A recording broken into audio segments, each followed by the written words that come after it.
의심과 불안감이 많은 6번들. 6번 충성과 충실한 사람. 이 단어로만 봐서 6번을 이해하기는 쉽지가 않습니다. 충성을 잘하는 사람이겠구나. 뭐 말 잘 듣는 사람, 그리고 불만을 표현하지 않는 사람처럼만 느낀다면 6번을 제대로 이해하는 게 아닙니다. 6번들이 왜 충성가라는 어, 명칭을 붙게 됐는지 그것을 자세히 6번의 강점과 약점을 살펴보면 때로는 강점으로 비칠 때가 있고 약점으로 비칠 때가 있는 겁니다. 자, 약점의 두 번째 줄에 보시면 의심이라고 하는 단어가 나와 있어요.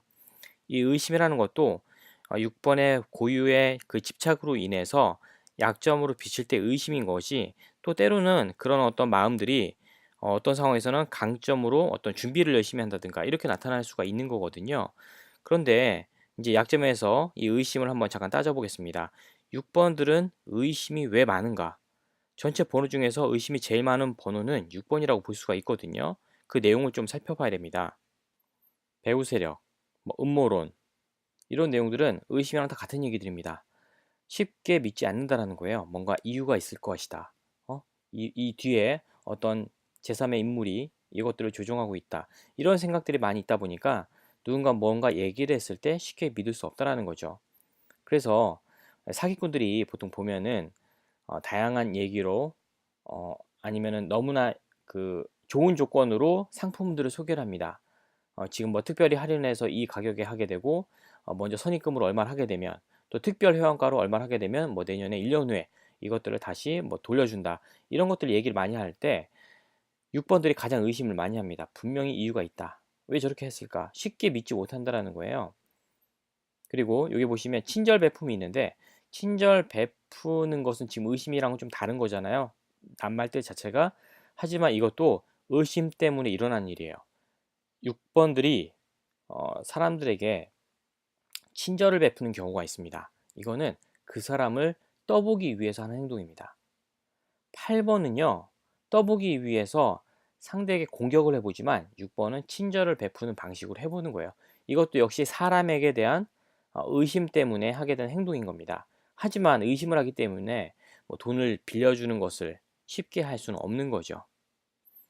6번의 이런 불안감 때문에 어떤 것을 믿을 수도 없고 의심을 해봐야 되고 쉽지 않은 겁니다. 하지만 이 불안감이 떠나지 않는 걸 어떻게 하겠습니까? 그래서 이 사람들이 여러 가지 사람들을 의존하기 위해서 시험도 해보고 또 그 사람에게 전적으로 맡겨보기도 하고, 하지만 그 가운데서 또 의심을 하게 되고, 이런 마음들이 계속 돌고 도는 겁니다. 그래서 사람들에게 지나친, 그러니까 자기 주관대로 행동을 하면은 이런 부분들이 사실은 어느 정도 해소가 될 수 있는데, 아니 뭐 일이 잘 안 되더라도 자기가 책임지고 하면 되는데, 그런 것들 잘 하지 못하고 불안감을 갖거나 다른 사람에게 지나치게 의존하거나 또 의존하다가 또 의심을 하는 이런 방법들이 왔다 갔다 하다 보니까 올바른 판단을 할 수 없게 되는 경우가 되게 많습니다.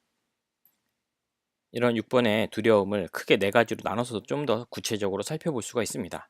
자기 안전에 대한 거, 미래, 자기 의심, 타인 불신, 크게 네 가지로 볼 수가 있는데요. 보험에 굉장히 민감하신 분들이 있습니다. 왜냐하면 자기 안전에 대해서 중요하게 생각을 하기 때문에 보험은 반드시 들어야 되는 거죠. 생활비가 부족하더라도 보험은 들어야 되는 그런 사람들이 있지 않습니까? 가족 간에 약간 그 보험 이야기 때문에 갈등이 일어나는 경우들이 생기는데, 그 당사자 간에 6번이 끼어 있으면 더 심하게 논쟁이 벌어질 수 있는 거죠. 그 다음에 이제 미래입니다.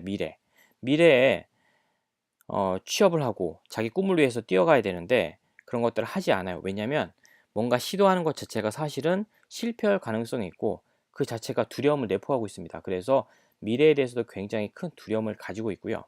그 다음에 자기의심, 그러니까 스스로 자기도 믿지 못하는 겁니다. 남을 믿지 못하는 의심도 있지만 자기 자신도 믿지 못하는 것들이 있어요. 그러니까 발을 동동 구르는 불안감을 보여주는 거죠. 그 다음에 타인에 대한 불신, 아까 이제 지금까지 저희가 생각했던 의심들은 거의 다 이 타인에 대한 불신이잖아요. 그래서 자기도 믿지 못하고 남도 믿지 못하고 현재 상황에 대해서 안전도 또 미래에 대한 것도 불안한 마음을 가지고 있는 것이 6번입니다. 이런 의심과 불안감이 많은 6번에 대해서 내용을 이제 더 깊게 살펴볼 수가 있겠죠. 근본 동기에서부터 시작을 해서 이런 불안감과 의심이 어떻게 내용이 확장이 되는지를 보게 된다면 6번에 대해서 폭넓게 이해할 수가 있습니다. 그냥 표면적으로 드러나는 성격만 봐서는 6번에 대한 깊은 이해와 상담은 불가능한 겁니다.